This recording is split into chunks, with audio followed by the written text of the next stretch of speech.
Listen, I think we're all aware of the fact that reading classics immediately makes you 100 times hotter. It also immediately makes you 100 times more annoying because you can't stop mentioning at every gathering how you have just read a classic. Oh, I've read The Odyssey. Oh, I've read The Lighthouse by Virginia Woolf. Look at me. Bow down to me. That's the energy you give off when you read classics. But you just have to deal with it. And also, obviously, there are different kinds of classics. Some classics make me feel like I'm a bull because they are such red flags. If you catch anyone reading them, run. If a man tells you his favorite classic is Catcher in the Rye, I would get the hell out. Because you know who else said that The Catcher in the Rye is his favorite book? That's right, The Shooter of John Lennon. And if that doesn't deter you from dating the guy, I don't know what will. Today my plan is to tell you about my favorite classics that are also beginner friendly, because I know that it can seem quite daunting when you have 700 pages of Moby Dick where he describes the whiteness of a whale or the different types of whales and boats there are. I wouldn't exactly know because I haven't read Moby Dick, but maybe that's for the future, for a week or a month where I particularly hate myself.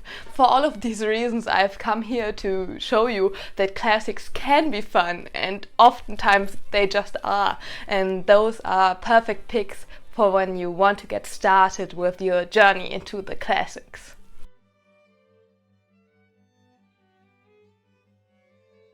First up is Alibi, or The Murder of Roger Ackroyd by Agatha Christie.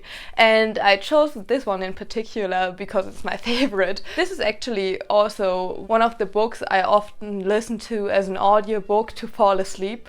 This is a common theme that will arise many times throughout this video, so prepare yourself for it.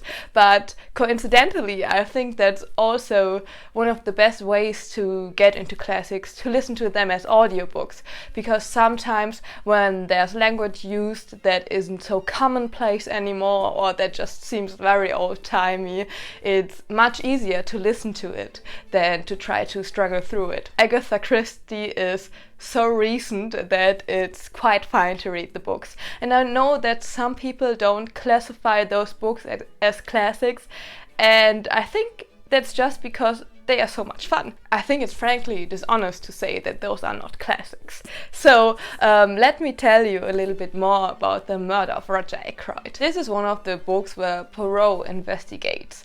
He just bought himself a nice cottage in this small tiny village that seems so serene and peaceful, and he thinks of retiring. But then he obviously stumbles across this murder. Roger Ackroyd was murdered in his room. He is going to interview all of them and slowly finds out more and more, and in the end there's a big reveal where Poirot says who the murderer is. This is just such a page turner, and I also really enjoyed the plot twist in the end because I truly never saw it coming. I have never experienced this sort of atmosphere at a game before. This is how I felt reading this book for the first time, and obviously I've listened to it like it must have been 200 or 300 times by now, so obviously I know it in all its depth. But yeah, if you're new to classics, I think Agatha Christie and especially Alibi is a great way to start that.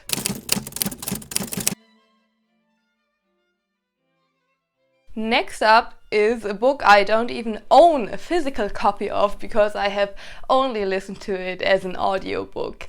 And that's Rebecca by Daphne du Maurier. This is one of those classics that come up a lot. I think it's many people's favorites. It's actually one of Taylor Swift's favorite books. So what is Rebecca actually about? Rebecca is a very moody novel.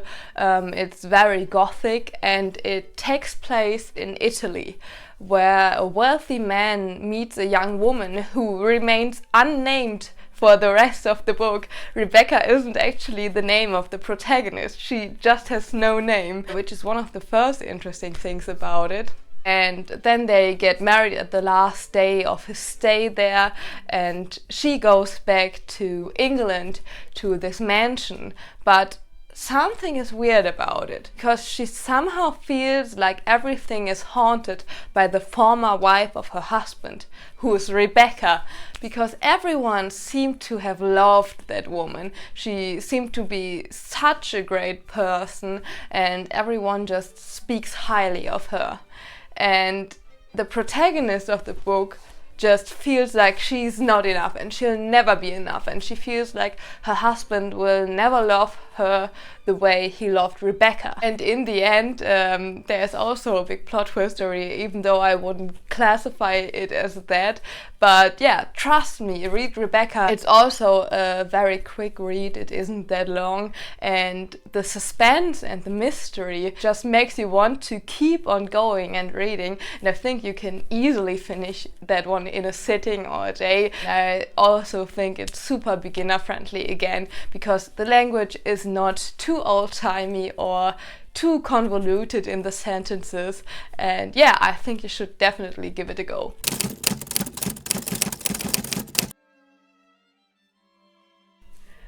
The second murder mystery on my list of classics is maybe the most stereotypical one. It's the Sherlock Holmes stories. And I was gifted this beautiful edition for my 18th birthday by two wonderful friends, and I have treasured it since. It's really one of my favorite book editions. And I have to out myself now. I've never really read a Sherlock Holmes story before. I've always just listened to them as audiobooks. When I was younger, I would do this all the time.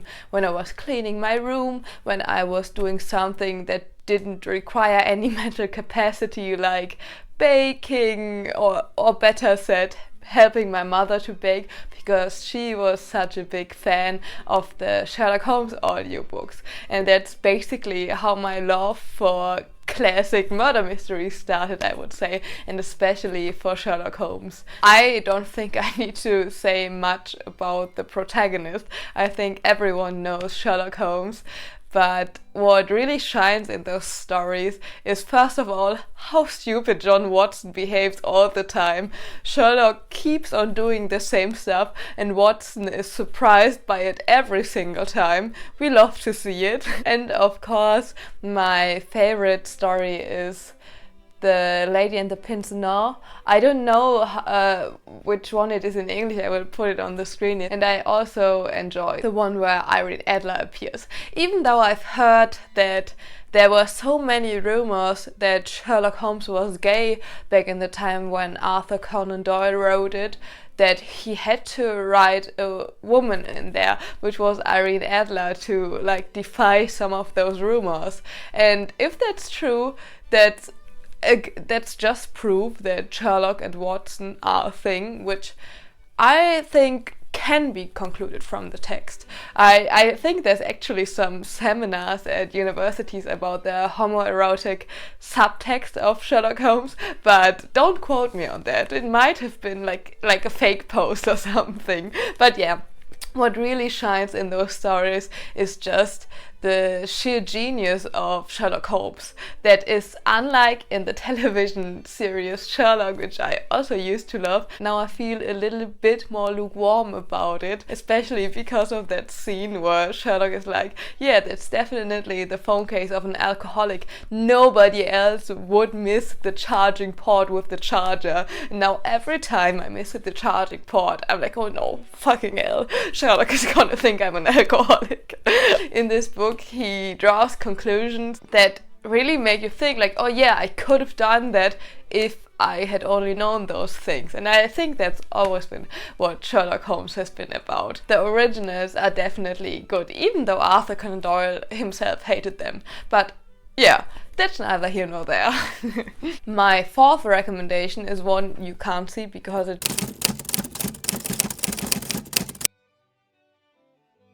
doesn't have the title on the front, just on the side. It's in German, so you probably wouldn't be able to read it. But I will tell you which one it is. It's All Quiet on the Western Front by Erich Maria Remarque.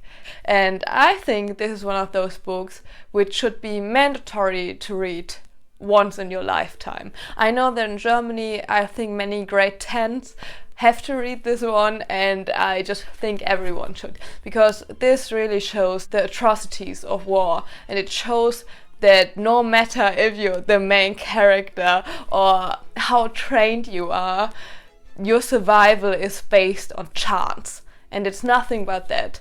There's a little bit of skill you can learn so you don't get shot immediately, and it's also stated in this book, but most of it is still chance, and it really highlights how gruesome war is. And there's nothing heroic about this book, which is what I particularly enjoy. And Remarque was in France in World War I, and this is when he wrote the book, when he came back. So I think we should take his word for it, that war isn't actually great and heroic. If you haven't read it, I think you should. This is also just a remarkable classic, and it's also very easy to get into it. I think it's gonna rock some people's worldview, and I think that's the most important thing about really good books, and especially classics.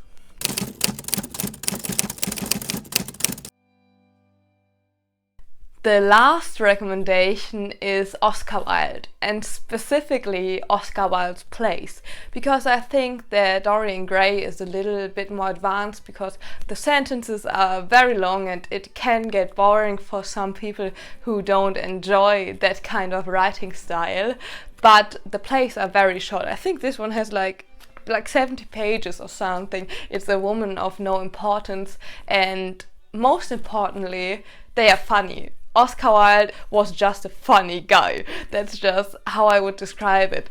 There's a lot of cynicism in some of the characters in Oscar Wilde's plays. There's always a Lord Henry, as in the picture of Dorian Gray. There's always that one figure that resembles a Lord Henry, but overall, I think it's more hopeful, and it's also not super misogynistic. I know that Oscar Wilde actually used to write for a women's magazine, and he wasn't belittling or hating on them in any way. So I think it's safe to say that this, for a classic written by a man, this is as good of a female representation as we're gonna get.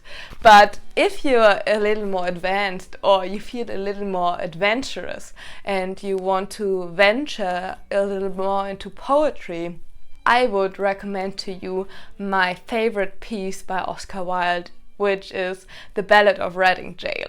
And as I said in the beginning, the theme of this video is audiobooks I listen to while sleeping or while falling asleep. The Ballad of Rading Gaol was also one of them for a very, very, very, very long time. It's a beautiful piece of literature, and again, it's one of those classics I would always recommend to people.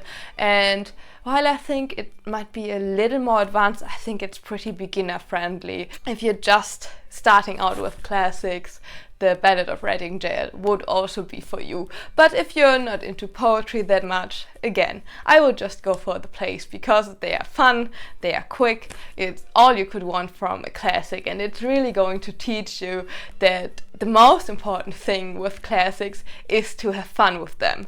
Because if you struggle through a book just to say you have read it, like what I imagine many people who read Moby Dick do, then it's not going to be as fun. And I know that there are many classics, at least in my opinion, that aren't as fun to read, but fun to interpret. And I think there's a different kind of value in that. For me, it was Effie Briest by Theodor Fontane, which I really hated reading, but I love to interpret. So yeah.